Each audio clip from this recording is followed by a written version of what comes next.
Mahkamah Konstitusi menolak syarat usia, namun mengabulkan gugatan syarat capres-cawapres yang pernah atau sedang menjabat sebagai kepala daerah.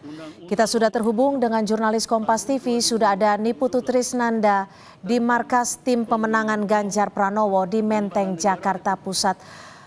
Putu, apakah sudah ada reaksi dari PDI Perjuangan terkait putusan Mahkamah Konstitusi yang terbaru ini, Putu? Lalu apakah ada langkah dari PDI Perjuangan ke depannya melihat putusan ini? Ya, selamat sore Cynthia dan juga saudara. Sampai dengan saat ini memang belum ada statement atau pernyataan resmi dari Ketua Umum PDI Perjuangan Megawati Soekarno Putri ataupun dari Sekjen PDI Perjuangan Hasto Kristianto.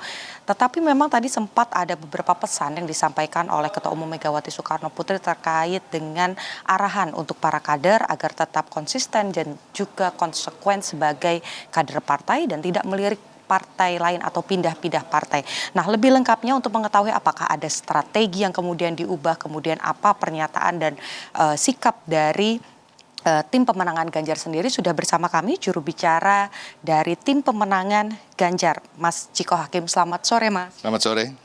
Mas, ini baru saja MK memutuskan kalau tadi pagi ada angin segar bahwa batas usia 40 itu ditolak begitu ya, 35 tahun, tetapi sore ini berubah. Ada sebagian yang dikabulkan terkait dengan pernah atau sedang menjadi kepala daerah. Tanggapannya seperti apa? Sangat menarik ya drama hari ini. Kita bisa bilang ini drama 6 jam yang menyita bahkan menyandra perhatian sebagian besar masyarakat yang menunggu hasil putusan dari Mahkamah Konstitusi ini. Seperti telah dikatakan tadi, kita di awal melihat begitu ada putusan yang menolak gugatan tentang usia, cuma di akhir beberapa menit yang lalu, belum sampai setengah jam mungkin, kita sudah melihat bahwa ada satu putusan yang menolak gugatan usia, tapi memberikan ruang untuk kepala daerah yang sedang menjabat atau pernah menjabat. Nah, kami melihat ini adalah jujur perasaan kami ada kecewa tentang keputusan ini karena kami merasa seakan ini hanya untuk meloloskan seseorang untuk menjadi calon wakil presiden ataupun calon presiden, tetapi kembali lagi kami harus menghargai dan menghormati keputusan Mahkamah Konstitusi sebagai institusi negara tertinggi terkait konstitusi kita.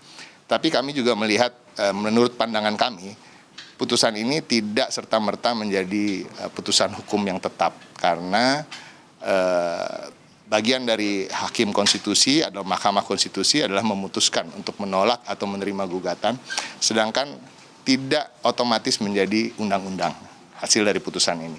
Dan menurut pandangan kami dan sepengetahuan kami, ini akan harus dikembalikan lagi ke DPR untuk kemudian merevisi undang-undang tentang pemilihan umum. Tapi kan kans Mas Gibran yang masih menjadi kader PDI Perjuangan ini juga kemudian menjadi besar. Tadi Gerindra sudah memberikan respon yang positif terkait dengan putusan ini. Apakah ada perubahan strategi dari TPN Ganjar sendiri? Untuk TPN Ganjar sendiri kami tidak pernah memikirkan secara khusus tentang hal ini. Siapa yang menjadi lawan kami, apakah yang kita tahu adalah lawan kami dalam kontestasi ini adalah Prabowo dan sementara Anies Baswedan, tapi kami tidak memberi perhatian khusus tentang siapa cawapres mereka dan lain-lain. Kita fokus tentang pemenangan Pak Ganjar tanpa terlalu memikirkan itu. Oke, baik, berarti masih fokus untuk memenangkan Mas Ganjar Pranowo. Terima kasih Mas Ciko Hakim untuk waktunya dan juga penjelasan singkatnya kepada Kompas TV. Jadi saudara, tadi intinya adalah memang sampai dengan saat ini dari tim pemenangan Ganjar sendiri masih fokus untuk kemudian mencari strategi terbaik memenangkan Ganjar Pranowo. Tapi di satu sisi Ganjar juga belum memiliki wakil yang akan mendampinginya, dan ini masih menjadi tanda tanya seperti yang juga tadi disampaikan oleh Ketua Umum PDI Perjuangan Megawati Soekarno Putri, diminta untuk bersabar terlebih dahulu karena nama-nama masih ada dalam pilihan yang dipegang oleh Megawati Soekarno Putri dan nanti akan diumumkan pada waktu yang tepat. Kembali kepada Anda, Cynthia, di studio. Baik, terima kasih jurnalis Kompas TV Niputu Trisnanda melaporkan langsung.